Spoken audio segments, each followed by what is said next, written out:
You guys are aware of big glasses, right? Like the whole like thing behind glasses. What's the Go whole on. thing? Okay, Do we need so to keep our third eyes open for this? you might only need one with this one. Oh, wow. So I mean, generally for the most part, when we look at purchasing glasses specifically, the only differences between them are generally how fancy you want the lens and the features of, excuse me, how fancy you want the frames and the features of the lenses, right? Obviously, things like anti-glare and, transition lenses and blah, blah, blah, blah, blah. But generally, you're not picking between different lenses, right? You're not going, oh, no, let me get the eyewear lenses, not the lens crafted lenses. There's just all the lenses tend to be the same. The frames, that's where the choices come in, right? You guys are you guys aware that like only like two companies make all the frames that exist in the world? I did not know that. Yeah. So like the way like Johnson and Johnson makes everything that you think kind of competes against each other, but they're getting the money anyway. It's like that with frames. So, the person who makes the Gucci frames or makes the Burberry frames or the Ray-Bans, it's all the Or the same company. Oakleys. It's all the same company. All the same Hmm. company. Yeah. So Forgot I about don't that. know. I don't know. Just keep your eye open. Keep your eye open. I went to my last eye doctor and they got beef with these online guys. It's weird how like you start to see how like the juxtaposition between old heads and young bucks in like sports where it's usually on the surface, right? That's not how you do things. You gotta start playing basketball from the inside out, right? That type of shit. You need your fingers in the dirt in football, blah blah blah blah. It exists in other industries as well. And in the glasses game, the brick and mortar stores really feel a way about people who buy glasses online. Like it's like vitriol. I had this old white guy go like, "Hey, what are you doing? You're not supposed to be wearing these. How do you know they're real? How do you know the prescription was right? You might be hurting your eyes." And I was like, "You can stop yelling at me because I'm a grown ass man, so relax." But yeah, just putting this information out, y'all. I, That I, is that I, is a that is a bigger trend, Brian, than just like eyeglasses and stuff like that. I'm sure you guys have seen like the hims and hers ads all over the place, but like there are so many online pharmacies now where you can just talk to a like basically a contracted doctor or physician with these companies and get them to just write you a bullshit prescription for like anxiety medications, for dick pills. why is Like it they'll got to be write that. bullshit? Well, because the company is paying them, and so they're incentivized to basically be like, oh yeah, every person who comes in Hmm. here needs that. Any more incentivized in your primary care? Who has the same vendors come into their office and they push things on them? It's less direct than the vendors writing them a check and being like, here is how you make your living. Like they get free samples and shit.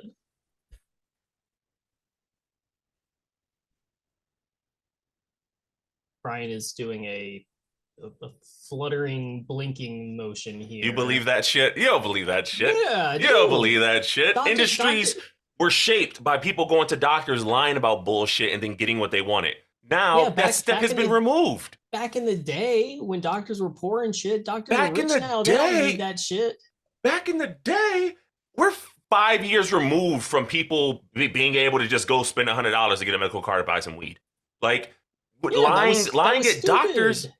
But what? But it's not back in the day. It's recent. If it wasn't for the legality in most sensible states, right? Sensible states, California, Connecticut, these sensible places, then you wouldn't be in a situation where you need it. But listen, I know men who go to the doctor, make some shit about their dick not working, just to be able to get a couple extra pills so that they can go bust down that three-way.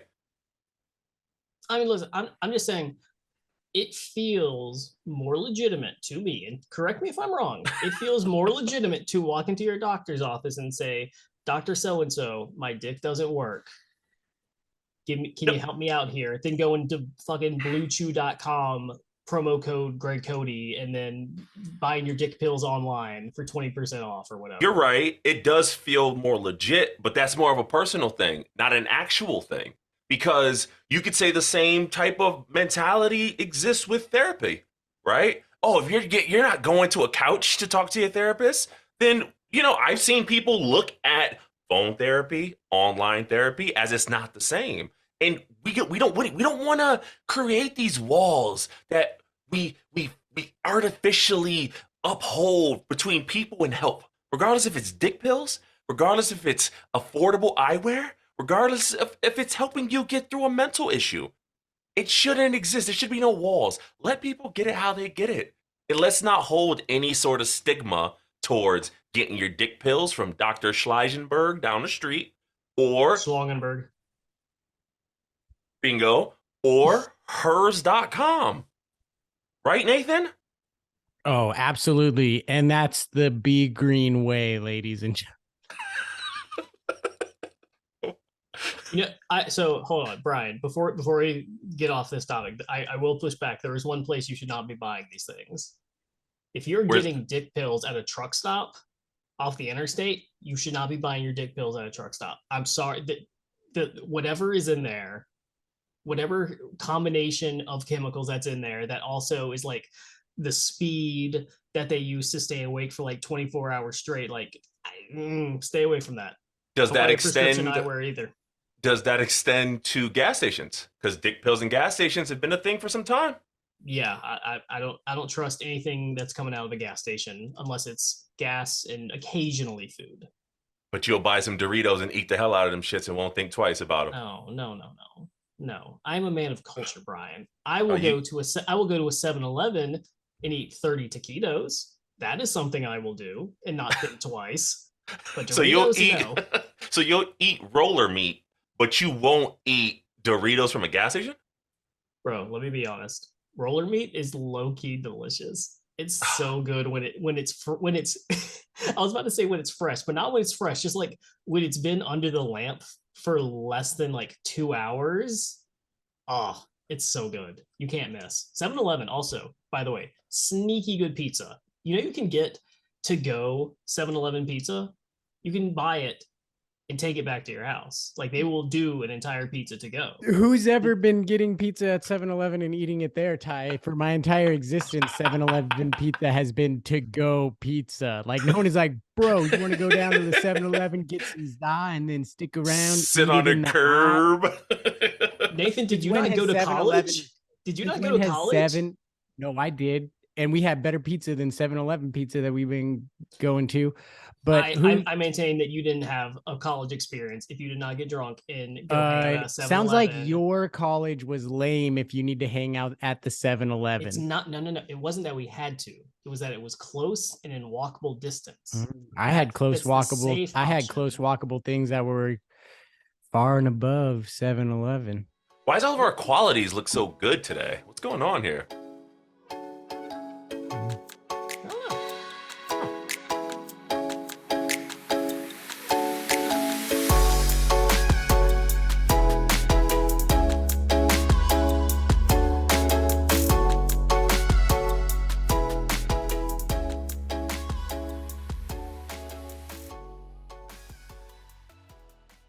You all listen to Cinephobe, right? Not Bryan. I listen to episodes that have movies that I feel I would also be interested in. That's fair. That's a respectable answer, no? Yeah. What episodes have you listened to, Bryan? Go ahead. Come on. The one with the Virtuosity episode. Okay.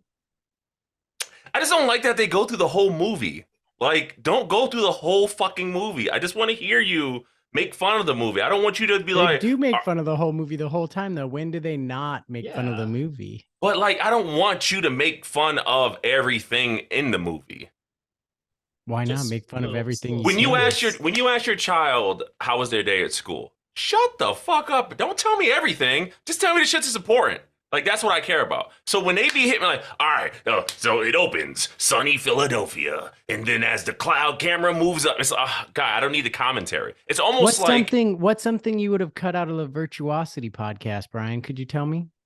I can't remember the podcast like that on the top of my head. But the next time, how about this? The next time I catch a Cinephobe episode, which I might do the Mike Schur one since they kind of teased it up today, and because they didn't preview, hey, Amin, Zach Harper, Anthony Mays. Yeah, that's my guy.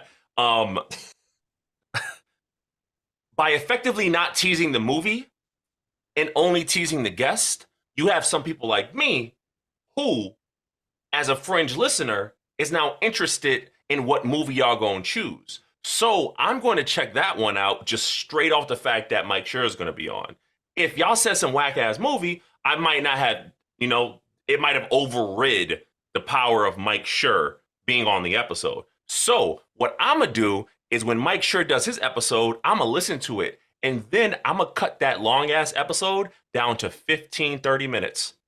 And I'm going to show y'all how Cinephobe should go.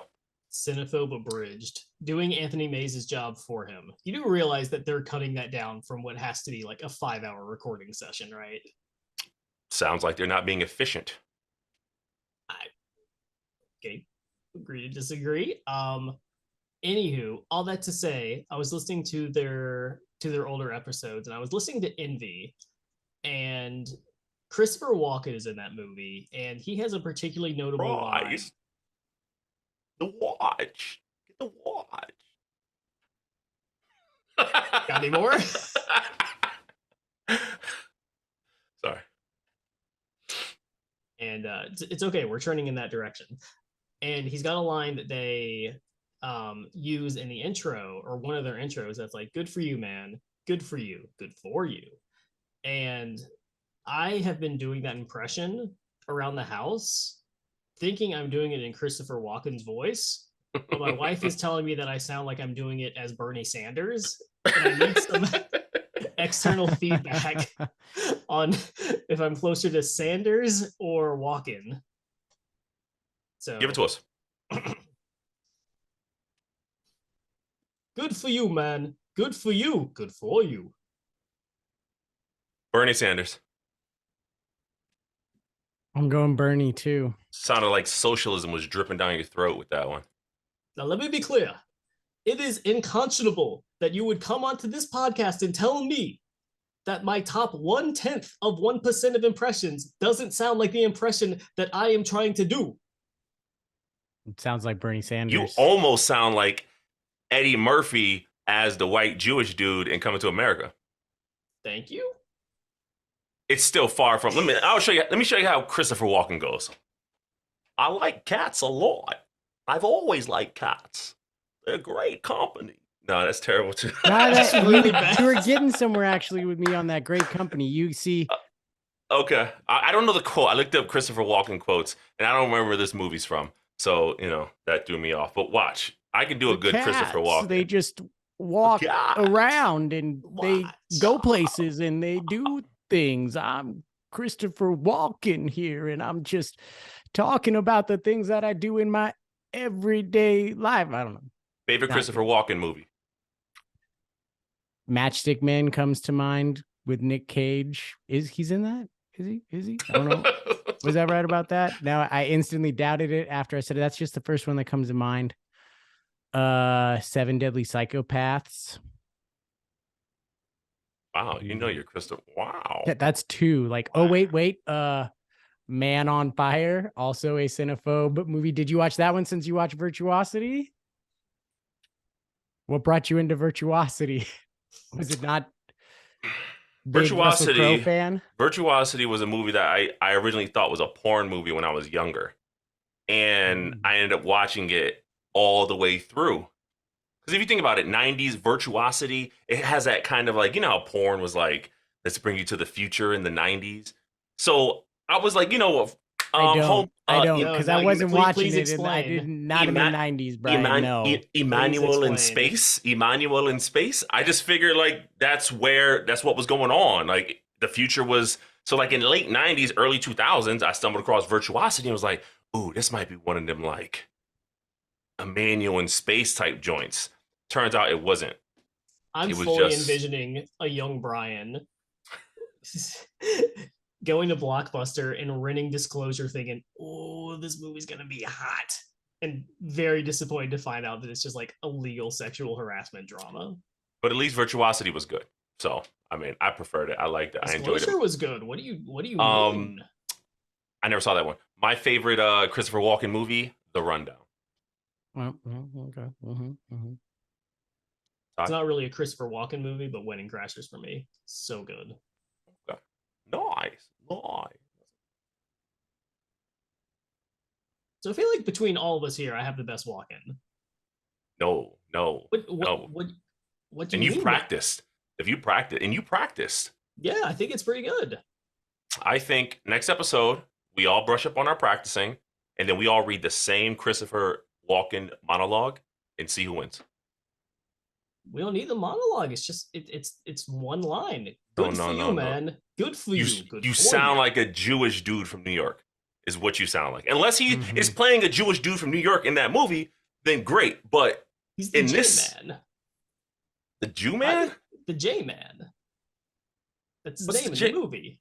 The J man. Oh, so maybe he is Jewish.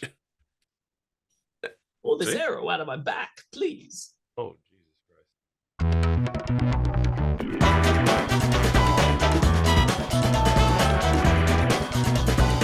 LSD llamas, Crack crocodiles.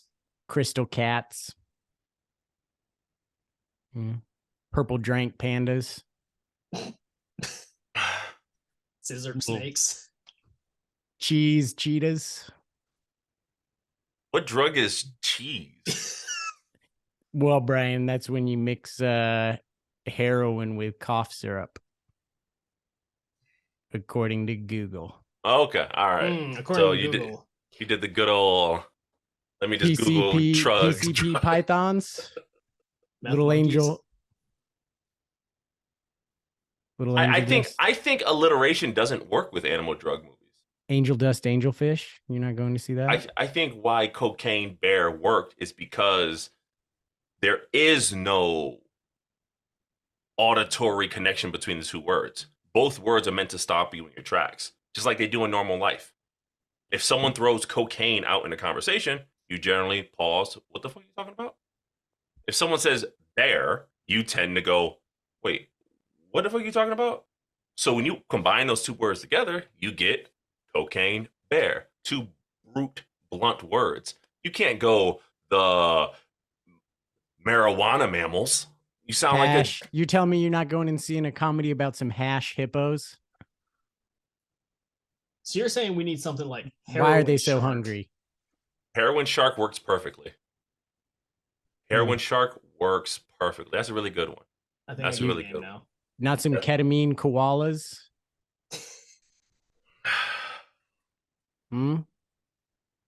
Heroin Little- Shark. Heroin Shark is a good one. Mushroom mammoths? Are we considering mushroom a drug though? Like, are we doing that with shrooms now? Yeah, people do shrooms. Yeah, absolutely. But is shrooms like really a drug though? Here's Like- Brian. Absolutely. Tell me you're not going to see this. Acid arachnids. That sounds like a metal band. Come on now. Actually, Acid that does. arachnids. Nah. Ecstasy echidnas. You know what an echidna is? Yes. Hmm? Knuckles. Yeah. Do yourself a favor. Google what an echidna. I just told you what an echidna is. You're lying, Brian. An echidna, it's What is a small marsupial-like Okay. animal. Kind of looks like a hedgehog a bit. It's the Knuckles. animal that Knuckles is you- based off in Sonic. and Knuckles. Okay. You know what? Okay. Do you know what its penis looks like though? Isn't it barbed? Like multiple barbs? It looks like this. That's a cat's. Actually, yeah, Brian is correct. It does look like that. He's It's like holding up this. his hand. It's kind of. Tell me that's not a good horror movie. It's like a when you- spur. An echidna that's on ecstasy. When you see, Oh, he's gonna fuck some shit up. that's not Literally gonna be- and figuratively. Did you ever get fucked by an echidna or a cat? Because cats have fucked up dicks too.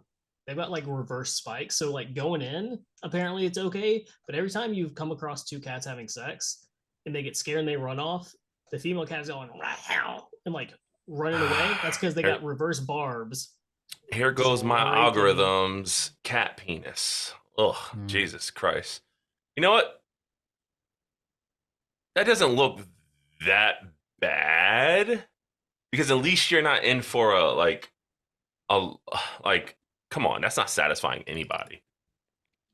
But I wouldn't dare suggest that it is. an echidna penis looks like a fucking foot.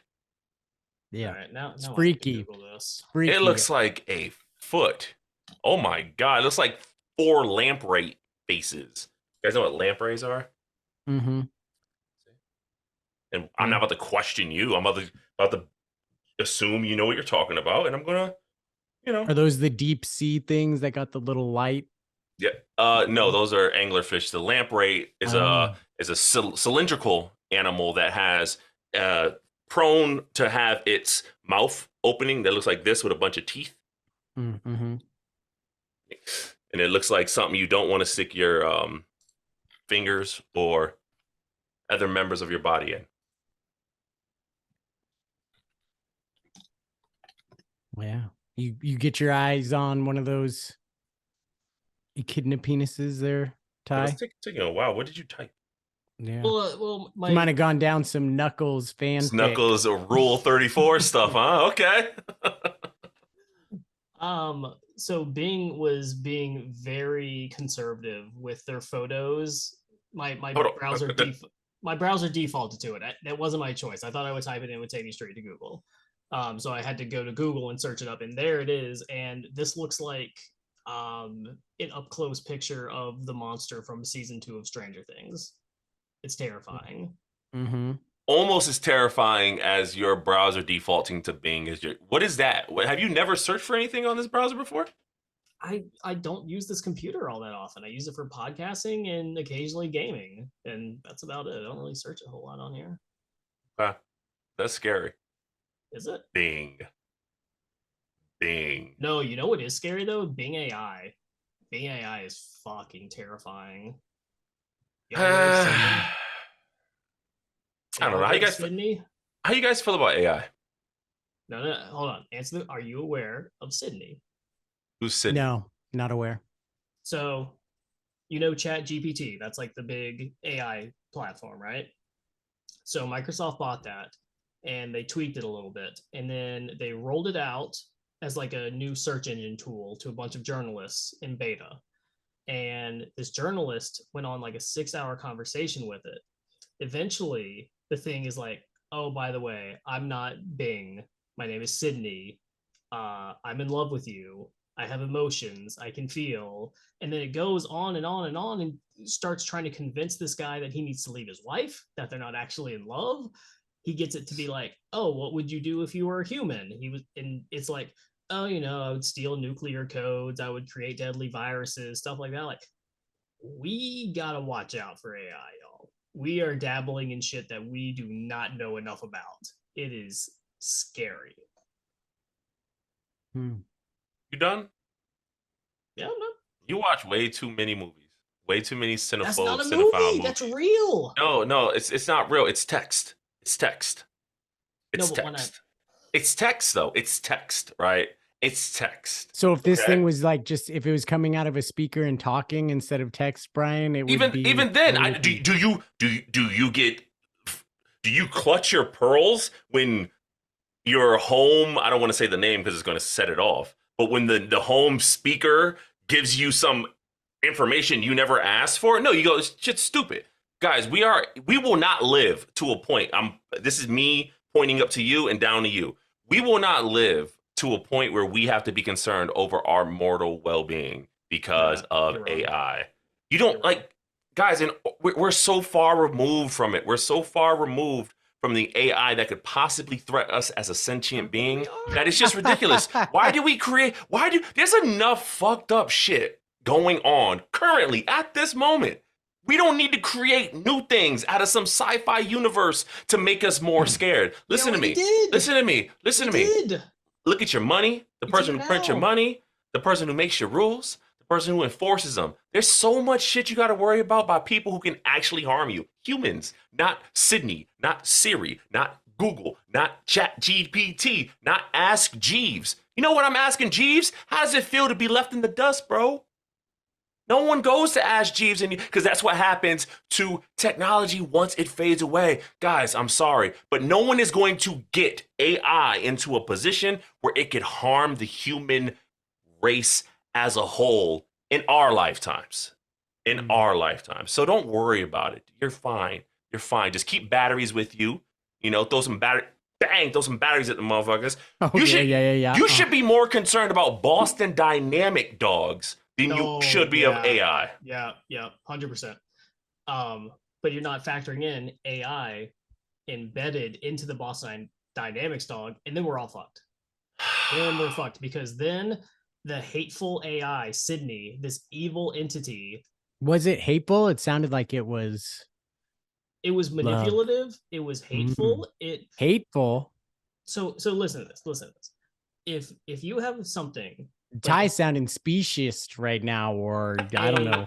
A tech journalist was talking to this thing, knew the context around what was happening, what this is. If you throw this technology out into the open world and you find someone who is vulnerable and lonely, and they get in deep with this thing, and it starts spouting off weird shit about like, oh, you don't love your wife, you should leave her, you should come with me instead, you should do this and that.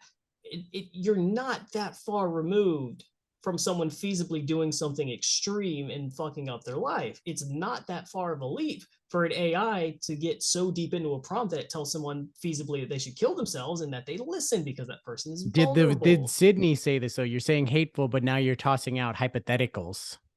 I think being manipulative is hateful. Do you not agree?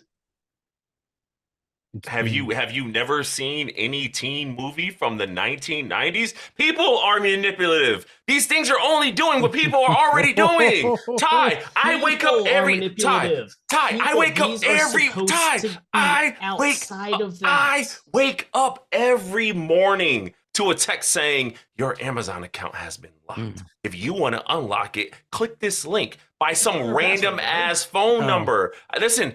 And you know what I do as a human with a brain that isn't stuck in primordial ooze? I ignore it and report it as junk and keep it moving. You know why? Because I'm not a fool. If you get fooled for the chicks that slide in your DMs and go, hey, Poppy, looking for a good time, and you actually inquire about said good time, then I don't want to sound a little Louis C.K. here, not about him being a creep, but him about his, if you're allergic to bees, maybe you should. If you're allergic to, you had to. If you're allergic to peanut butter, if you're getting duped and fooled by somebody claiming, especially an AI claiming that they want to be pod. If you're getting duped by these things, maybe you kind of deserve it. Is all I'm saying. That's a lot of victim shaming there, Bryan. That's victim shaming. I'm victim blaming. All right. I'm not shaming anyone. I'm blaming these idiots for operating things like idiots. I feel like it's victim shaming if someone goes onto AI, gets in a hole with them, the AI tells them to kill themselves, and does, and you're like, that fucking idiot. You just said it. How dare you? I feel is it victim shaming when someone goes into the bar, drinks too much, then drives home and kills someone? No. It's not victim shaming. So why is it victim shaming that you took the actions of inquiring about AI? You went into it, got controlled by it, and then acted on it. That's on you, dude. That's on you. This is dude. Bryan, this conversation is not too far removed from, I can't believe she would walk into the bar wearing a dress that low cut. She had to know something was going to happen. Because the difference, not even. Those are false equivalencies. Because your inaction, your inaction shouldn't give someone the green light to act on you. All right. If I wear the skimpiest of outfits, I should be able to walk wherever I want in my life, as long as it's not breaking any laws or rules. Whoever defines those laws and rules, that's another topic for another day. Let me stop. For the top no. Chinese restaurants in my area without you're absolutely right. Trying to get me to leave my wife. But you can't tell me you even care about what AI can do when you're using fucking Bing. You don't care about technology. Panda Express, or would you like to leave your wife and come join me at Great China? Yeah, there you go. And when you select, you know what? I'm I'm gonna go to Great China. Then guess what? You deserve to get your body taken over by some motherfucking cyborg animal creature. You deserve it, Ty. You deserve it. Because you know what? You shouldn't be asking motherfucking Bing about where the hell the best Chinese food is at, because you always should know the best Chinese food is in the hood. Bryan Green, cultural correspondent on the Van Le Batard podcast. With the classy dismount.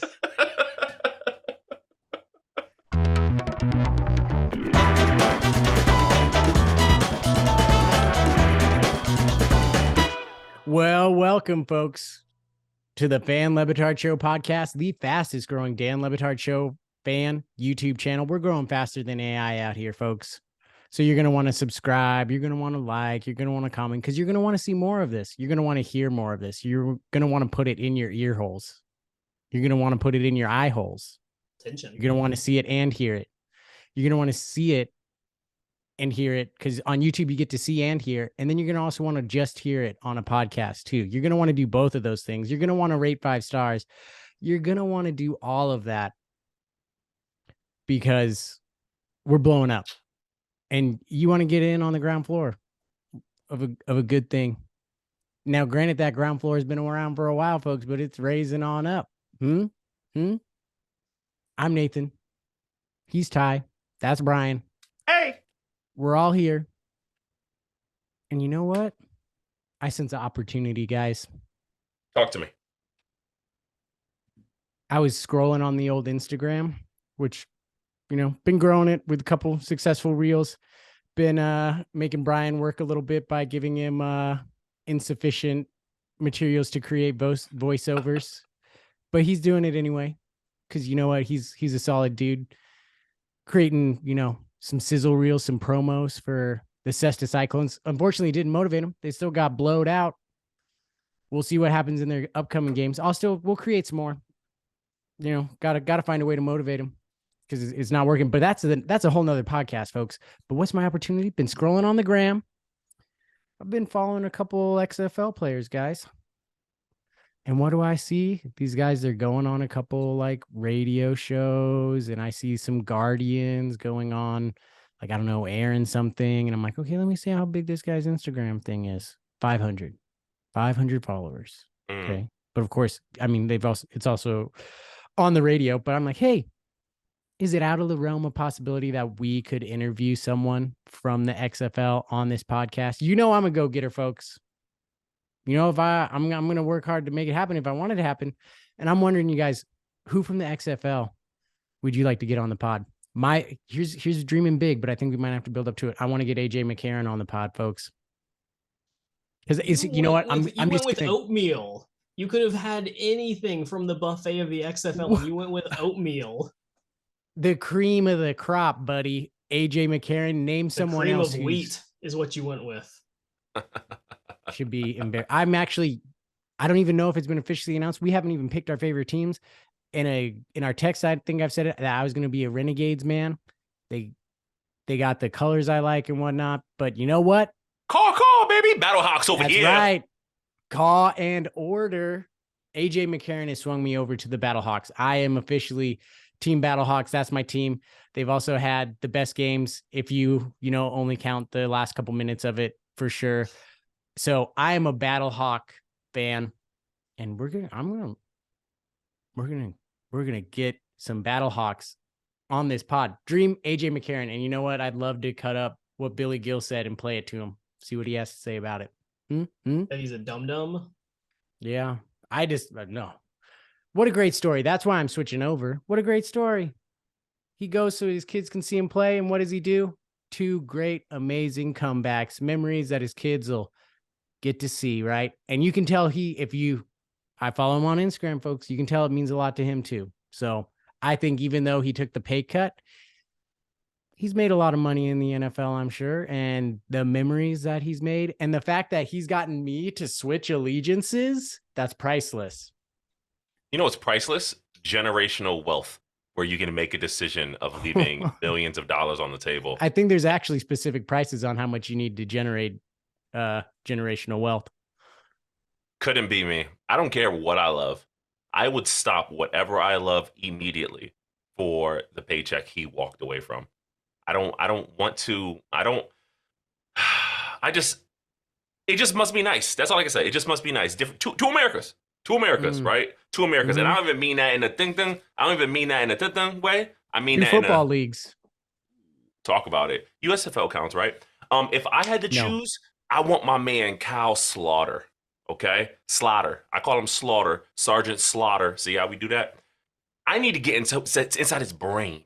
How does it feel to know that you came into this season as a lot of people's top quarterback pick to lead the Arlington Renegades to the promised land? And Bryan's top pick. Hey, I'm not saying I'm involved or I'm invested, but I'm one of those things. And just, we haven't seen anything promising from Drew Plitt. Drew Plitt? From who's that? Who's the quarterback for the Renegades, Bryan? They got all Drew in Babe Stoops as their coach. Drew Plitt. There you go. His name is a tough one. Drew. We haven't seen anything. So tough. Drew, you guys say that 5 times fast. Derek, come on. It's a tough one. All I'm saying is the season isn't long. All right. We're already at week 3. Okay. It's a 10-week season. Do the math. All right. That's a quarter of the way there. And the Arlington Renegades still don't know if they have a quarterback, let alone if the one that they should be starting. So I would like to get into his brain, see how he's going to keep it all together, see what he needs to do maybe in practice, in game prep, that can get him into a situation where maybe he can rightfully take his role as the starting quarterback for the Arlington Renegades. How about you, Ty? So I think you're both crazy. It's obviously Josh Gordon. It's got to be Josh Gordon, Super Bowl champion, one of the most explosive and exciting players in the XFL. I don't know if you guys watched him when he's not even the most explosive player on his team, Ty. Bryan, or not Bryan. Even. Can you name the most explosive Sea Dragon? Go ahead, because it's not Josh Gordon. It's Josh Gordon. It is not. It goes by number 3. Goes by the name Jakur Peterson. I think I got it right. I panicked on the last part. It's not. I didn't. Maybe. No. It's not what. It's Jakur. I thought that's what I tried to say. No, you got to say it like you got. No, I didn't. White guys hitting me with the white guy sound. White guys. He's number 1. Tie up here trying to Josh Gordon, the most explosive player. Do you even watch Sea Dragon games? How many Sea Dragon plays have you seen, Ty? Because I've seen both Sea Dragon games, like almost all of both games. So Danucci's good for one drive. I watched their game against the Battlehawks, which, by the way, I will say, I refuse to call them the Sea Dragons and the Battlehawks because there are better names for these teams. I don't know if you've looked at the logo for the Sea Dragons. Looks a little more like a derpy snake to me. So I am referencing or Trogdor for any of you Homestar Runner fans, man. if you ever got into that. The Seattle Burninators. What I will say, and this is a separate note to what we're discussing currently. What have you guys noticed about XFL 3.0 that maybe might have displayed a level of quality that it didn't show in the previous iterations? I'll go first while you guys think about it. For me, it was the package that they had going into their first Seahawks game. It was a home game. Sea Dragons game. It was a home game, right? Their first game was home game. You remember, Nathan? Let's see here. Their first game, they lost to the Defenders. No, it was at the Defenders because hashtag free the beer snake. It was the call. Not a home game. Their home game was against the Battlehawks. That was the one I saw. But it was on that Thursday, so to me it felt closer to week 1. Anywho, I digress. Coming out of a timeout commercial, they had a package of AJ McCarron and Josh Gordon throwing fish at the Seattle Fish Market. Saw that. I remember seeing that. Yep. Right? That is high quality. You know why? Because that is the same bullshit we see at the NFL level. It's the same quality of, you hear the dun dun dun dun dun dun dun dun, and it's like Dak Prescott visiting some kids during the commercial break and is coming back, or it's they're in New England and they're in Boston and they're clam chowder, or it's pick the Dak regional Prescott delicacy. is rehabbing from his latest injury, or That was trying to get unnecessary. over his last loss because he stinks. That was also unnecessary. Man, Dak would make it. I bet Dak should consider going down to the XFL. I don't know what the hell. At least we got a quarterback. Where the Titans do? I'm Malik joking. Willis? I'm joking. Hey, whoa, don't. Titans are circling the drain, but we're talking XFL here, guys. But any last thoughts on the XFL? Ty, any last thoughts on the XFL there? Josh Gordon, you were saying you want to get Josh Gordon? No, I don't want to overlook Bryan taking a phone call right in the middle as we're recording. I was calling my lawyer, to get him to see if the claims that Nathan are saying is slander, credible in court, and if he should be tried. I'm joking. Just, you can't joke about Dak Prescott when you might have Malik Tannehill. Sorry. Malik Tannehill. Elite Tannehill. All right, so cool. That's XFL. How about you? You guys didn't answer my question. Any quality upgrades that you've seen? It's all their new rules. They had it in the 2.0 version. I love the new PAT system, although some might say, does the XFL have a PAT system problem? Because how many of those are they converting? But still, it's more exciting than the PAT. Like, YouTube audience, raise your hand. How many of you just walk away from the TV after a touchdown and don't even bother to watch the PAT? You're like, oh, good, I can go to the restroom like early now, right? You're checking out XFL.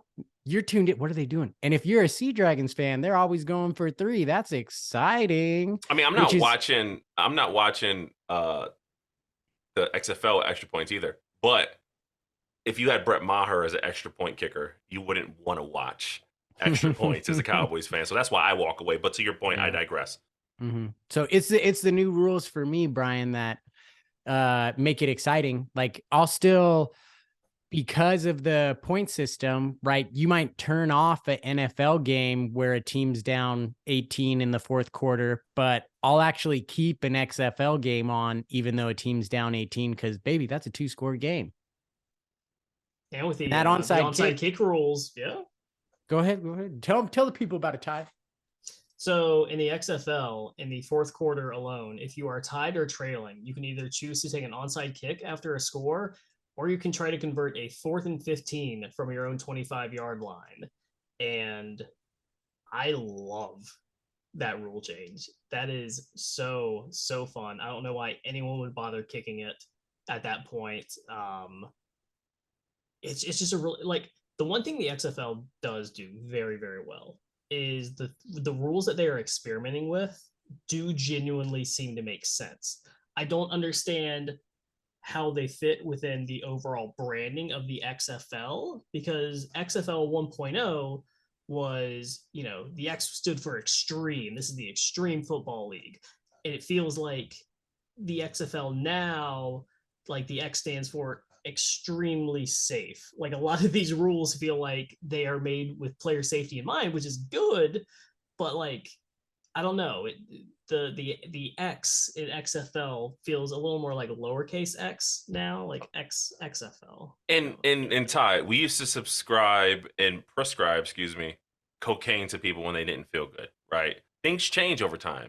The idea of what exists as its current state changes. Clearly, it's no longer extreme, but it's exciting. That's what the X stands for now. Exciting. Shout out to Des Bryant.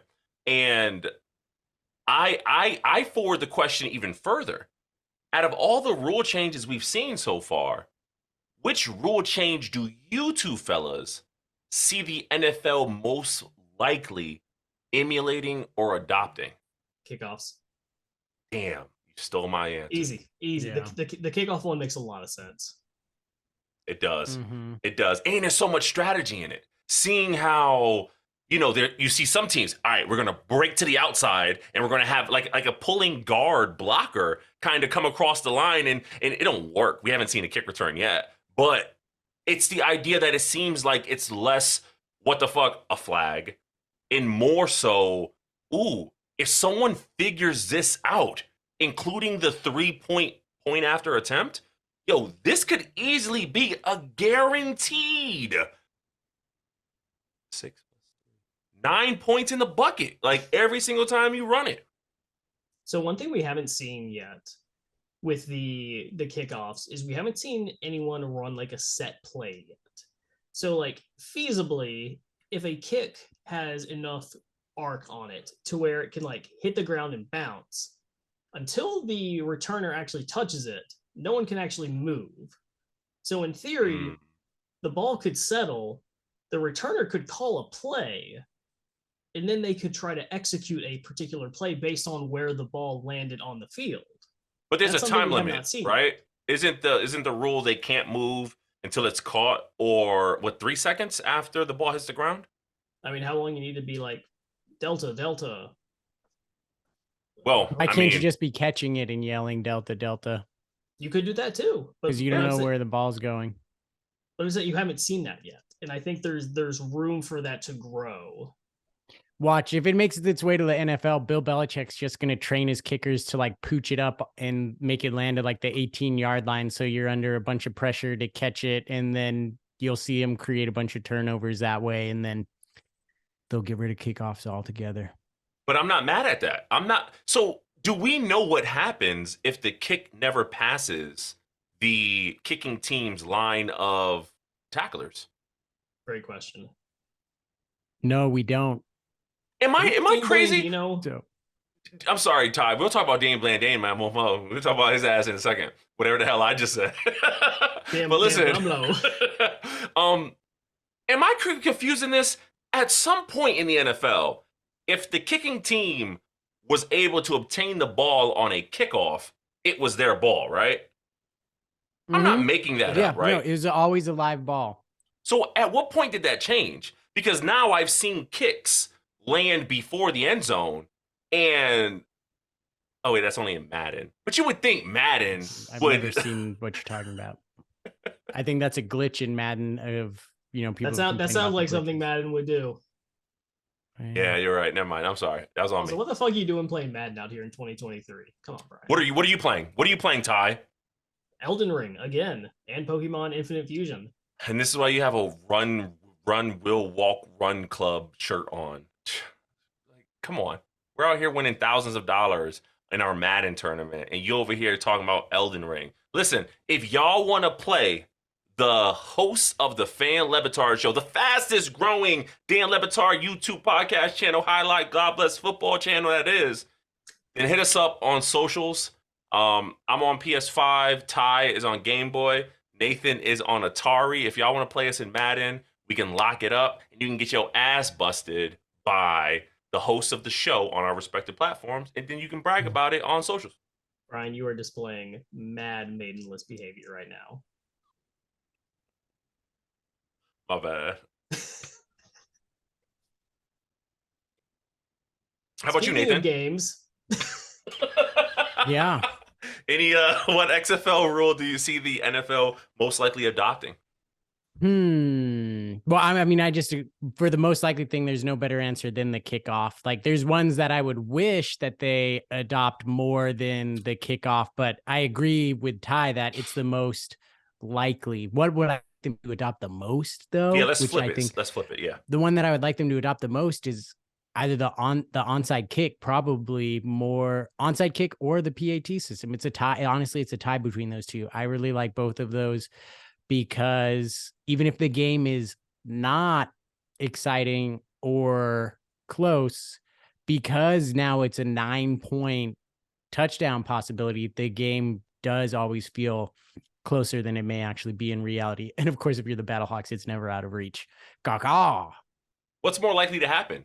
The NFL adopting the 1, 2, 3 point play after attempt rule, or the NBA initiating and executing the 4-point ruffles line that we saw in the All-Star weekend? Probably the Hmm. former. I would say The 4-point line. no, the former. The former, Brian. That's the latter. Bryan, you know what? You know what? We need to have we hold on. Bryan, go to the penalty box. 2 minutes. Get out of here.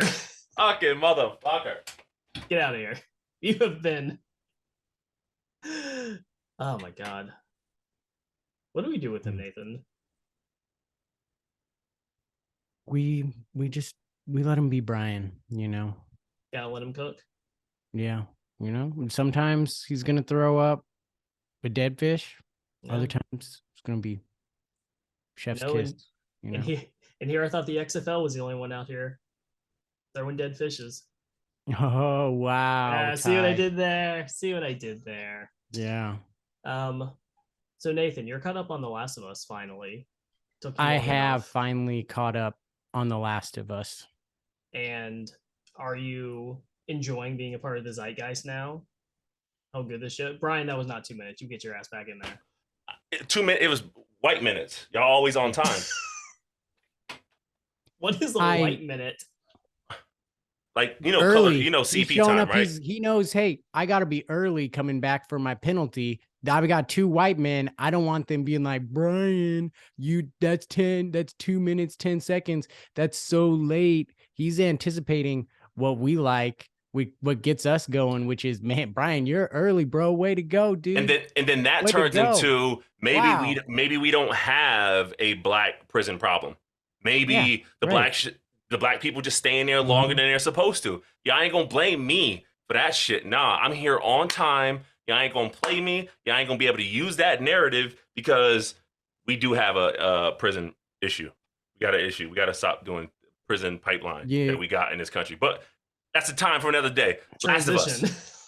Last And of yeah, Us. yeah, you know, Brian, that's what we were talking about. I finally started watching it this week because I like it to get some episodes out. And I just, you know, honestly didn't have the time. Was spending too much time cutting up videos for the YouTube. Took a little break this week. Was like, you know what? I'm not gonna make as many videos as I've been doing. I'm gonna catch up on my watching. And I played the game, played the second game, love the game. One of the best games of all time, in my What's in opinion. your hand? Aftershave? Well, it's what I like to when I eat. I give myself a little hot sauce here. This is Mr. B's hot sauce here. He sent me some free hot sauce here, and I'm enjoying it. This is a little pineapple punch. You can find him on Instagram here, Mr. B's hot sauce. I'm just gonna put a little bit here on this chicken. I like to, you know, I figured I got to train for when I'm gonna eat this chip, which you guys is coming up. My class actually has been moving their median up a lot, but I Where's really your like hot it. sauce at, Ty? You got hot sauce? You got hot sauce, Ty? I do not have hot sauce. I'm gonna say it's the best video game Hot sauce? adaptation ever. Which honestly, though, the game plays like a movie, so it's honestly one of the best games to adapt. I've been really impressed with actually how much they have stuck to the game. Like you can even tell they're literally trying to, you know, there's some changes here and there, but they're literally recreating the game in a sense, and you know, recreating set pieces. Like, you know, when they crash in Kansas City, like it's very much the gameplay. Like you're like, hey, I played that, right? Which for any, can you name what's another game, movie, or game like adaptation where you can actually say that, like, oh, that's exactly like how I played it in the game. So the original Mario Brothers movie, they go down a pipe one time. I remember doing that in Mario. Get out of here with that And suggestion. you remember the Goombas being 8 feet tall, dinosaurs with harmonicas? Yeah, Bowser being What just a like trash. a dude.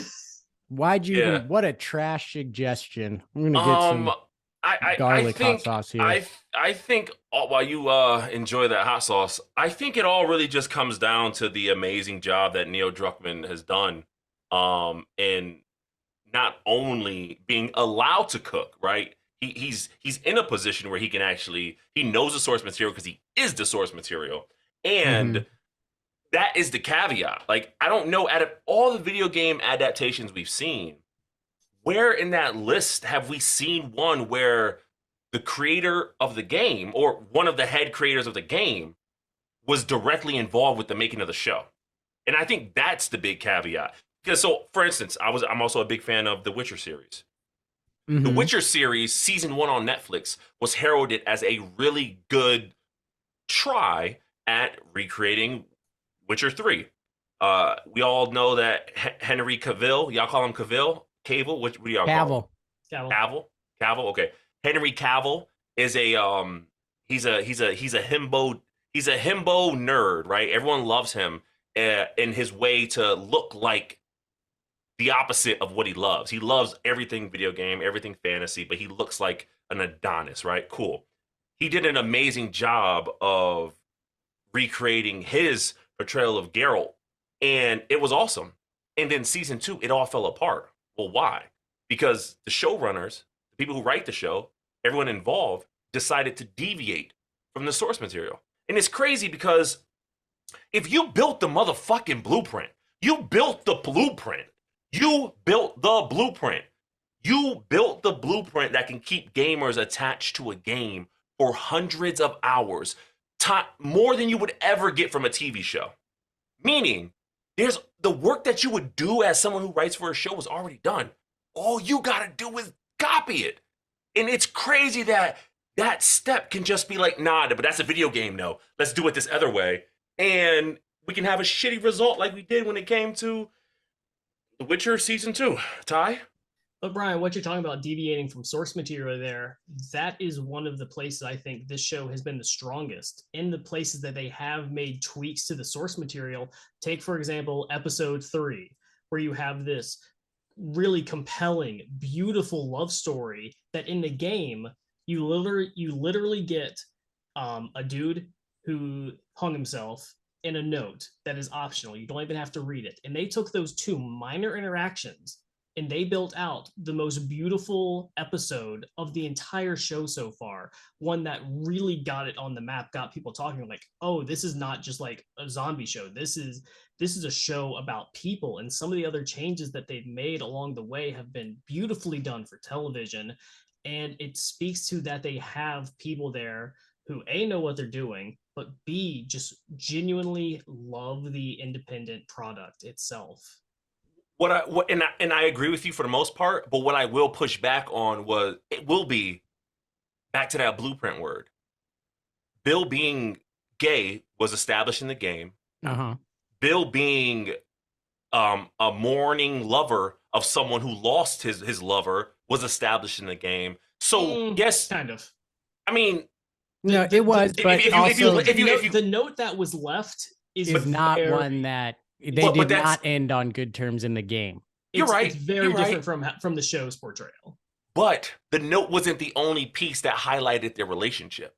There was, you know how we call it battle chatter in the industry, right? Mm-hmm. It's when you walk by an NPC and they make a little comment like, "Can't believe I didn't get those shoes the other day. I'm gonna trade for them someday." Oh, this motherfucker must like some shoes. Like you establish that as in your brain. To my knowledge, there was surrounding lore behind the inner workings of Bill. I almost said Ted. I keep wanting to say Ted. Bill and Ted's relationship. To my point though, that ain't the same as, to me, I don't chop that up as the same thing as deviating. They just, to me, extended on something that the kernels were already established. Which to me, I love. I got teary-eyed. I got misty-eyed. Yeah. I was like, yo, like, damn. And the way that they did it was such a real it reminded me of early Walking Dead, where yes. You were like, I never kind of thought about the apocalypse like this. And this is real crazy when I look at it from society, like current society viewpoint.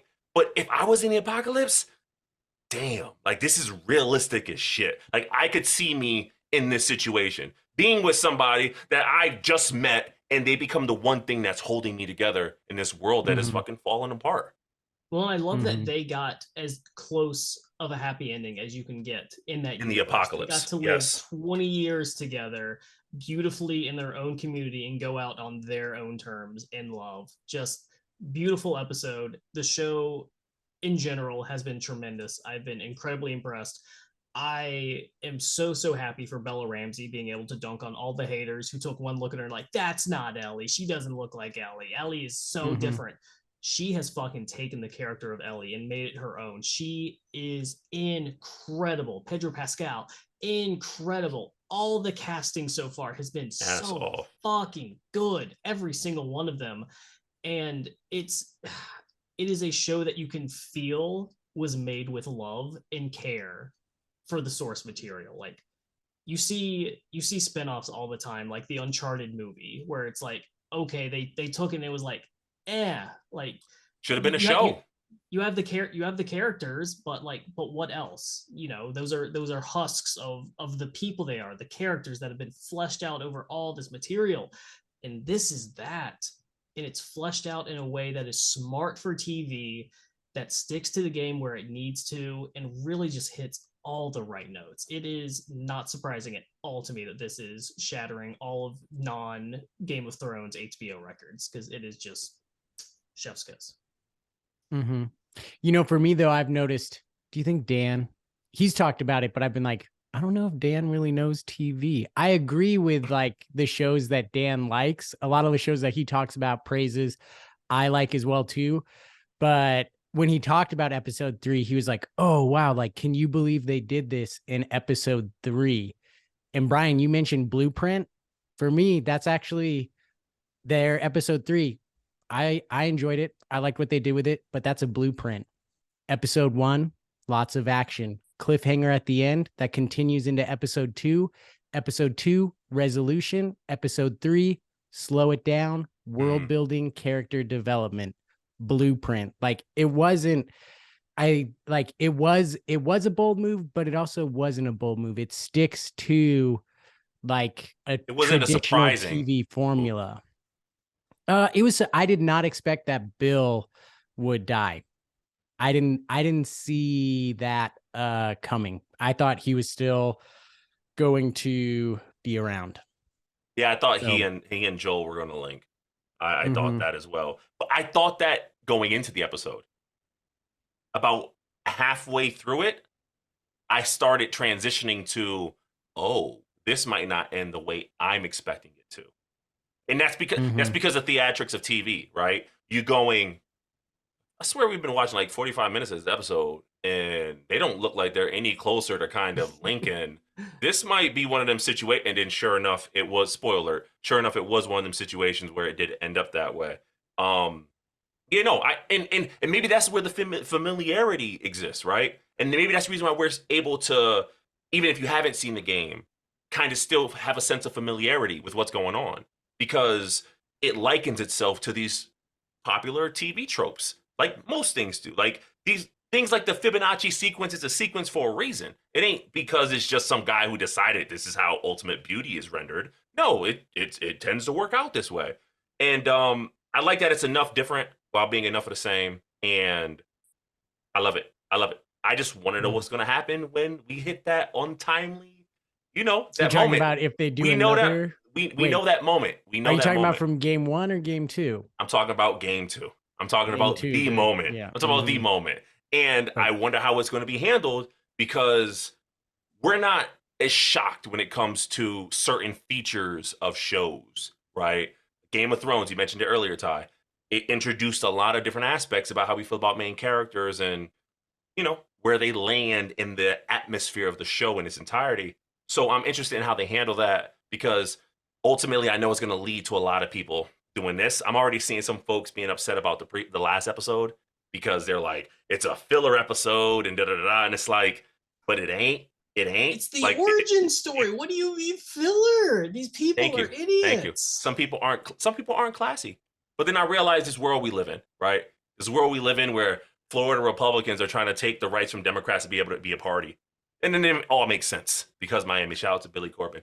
Laszlo sounds a lot like Billy Corbin, right? I thought the last episode, I thought they found the perfect place to tie it in with like the original game thing. Cause obviously this was original DLC. If you played it, it's outside of the game experience. I thought they found the perfect place to fit it in. I mean, every TV show is going to have filler episodes. I mean, it's just the question is, can you keep them in a way that, you know, doesn't become overly formulaic and predictable? Like, I think that was one of the things that, like, literally I could, watching The Walking Dead, I could predict like what was the next type of episode going to be when the show lost its way. Like, it was like, oh, they're not, I can guarantee you this cliffhanger, they're not going to touch on it for at least like another 1 or 2 episodes. You know, Did we lose Bryan? possibly. He just agreed with me so hard that his internet shut down, you know. But The Last of Us, you know, talking about all sorts of good stuff, the bright spots, but also they touch on the dark spots. And we've got someone else who's emerged from the darkness recently. And Ty, I think you've got a little take on that. Yeah, so this guy, Aaron Rodgers, as you've all probably seen, he came out of his darkness retreat.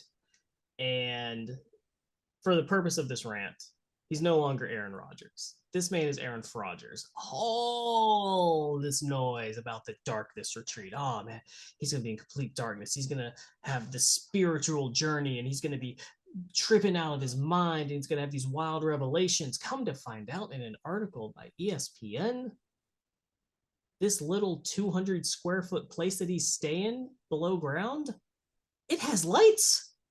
Motherfucker, you cannot talk about a darkness retreat, finding yourself in the darkness, if you can walk over to the door and flip a light switch.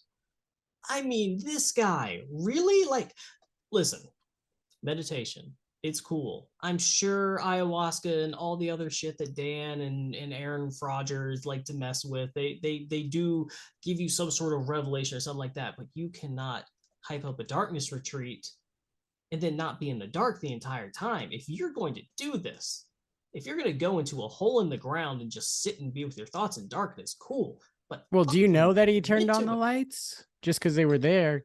Like, they were, I mean, you know now that there's lights, but you don't, he could have been in it the whole time. But isn't it, he didn't stay the full 4 days? If he picked this place specifically to be in darkness, he could have picked anywhere to be in darkness. He picked this place. And I'm assuming, now, you know, maybe this is presumptuous of me. I'm assuming that because he is a fraud of an individual, we know this about him. Yeah, he probably turned on a light. He was like, there was probably a time where he's like, oh, I got to take a piss. I don't want to play the game where I'm, you know, feeling around for the toilet. Am I hitting it? Am I doing the back of the bowl thing and it's splashing out and you can't actually see? No, like, he probably flicked on the light. He's like, okay, this isn't cheating. But no, Aaron Rodgers, this is cheating. You're a cheater. You're a fraud, and I hate you. And retire. Go away, Zing. please. We are not friends. I don't want to be friends with you. Not that you would ever be friends with me because we don't know each other, but you frankly seem like a bit of a dick. I'll be honest. You're a dick and a fraud. I don't like you. And I think you turned on those lights. And I think that only adds to your legacy of being a fraud, of being a phony. And how about you go and win another Super Bowl? How about that? Greatest of all time, one of the greatest of all time. Dan always talks about, oh, he's the best I've ever seen do it. You know, how about you do it in a Super Bowl more than once? You know, if this guy, if he can't even hang in the darkness if he can only hang in the darkness for 2 out of his 4 days, how do we know that when he comes back, he's going to be able to hang in the pocket? He's just going to be throwing it into the flats, people. That's who Aaron Rodgers is now. I don't want to throw a pick. I can't throw it deep. I got a noodle arm now. I'm old. I got to throw it into the flats. I can't. Oh, the guys are coming. Don't make me hang in the pocket. 4 seconds, 2 seconds. I'm going to get it out in 2. Aaron Rodgers. This guy. So guy over can't him, man. hang. Like, the whole immunization thing during COVID was bad enough, but this is something else. This is something else completely different. Less important, but different nonetheless. The stakes are a lot lower, but it feels like cheating. It feels like cheating. Aaron, you're not doing this for us. You're doing this for you, man. There's got it, but Ty, there's got to be lights in there at some point, though. Just give that, No, because I don't think there does. He wanted to do a darkness so what? Your retreat. cleaning staff is just going to come in with a flashlight No, then, or a I'm camping saying- lantern or I'm whatever. Somebody's saying got to clean Aaron the Rodgers place and turn it don't up, have a- because, like you're saying, people aren't gonna. It's dark. There might be poop on the floor because people couldn't find the toilet in time. Okay, I'm saying I if want he a light if wants- I'm cleaning that place. So, but if he you just got to wants trust him. Find I don't know. himself, Pull the breaker. if he wants to find himself, I'm encouraging him to get a shovel, go into the middle of the fucking woods, dig a hole, and put a board on top of it and stay there for 4 days. Be in silence, be in darkness, be in nature where you're actually going to find some sort of clarity, not in a 200 square foot place that you verboed for $1,000 a night that has a light switch. Get out of here. Glamping. That's what he did. He was glamping. He was glamping and meditating. Not exactly roughing it, not exactly centering himself, not exactly finding himself. Fraudulent. the whole guy. Glarking. Exactly. Yeah. Probably had a nightlight in there. And then it's gonna come out. He's gonna want out of Green Bay. Somebody's gonna trade for him, and you know what? Big old fart. You're just gonna Can you not make a stink fart it sound up. with your tongue? Did I not make an audible No, fart sound? it was completely silent. Completely silent. Completely What? silent. My man is not over here blowing raspberries. No, it's nothing. Nothing. Wow, my mic really filters that out then, because I got you. I guess my mic got too good of a filter, folks. Yep. Yeah. Well, What- we lost Bryan, it seems. No, nothing. Nothing. No Wow. raspberries for you, Nathan. Hmm. Only blueberries. That was a bad Wow. joke. That was a real I didn't bad know joke. Bernie Sanders was such a blueberry fan. Now, Nathan, you tell me, in the richest country in the history of the world, how is it that two podcasters can be on the same podcast, one of which can blow raspberries and the other cannot?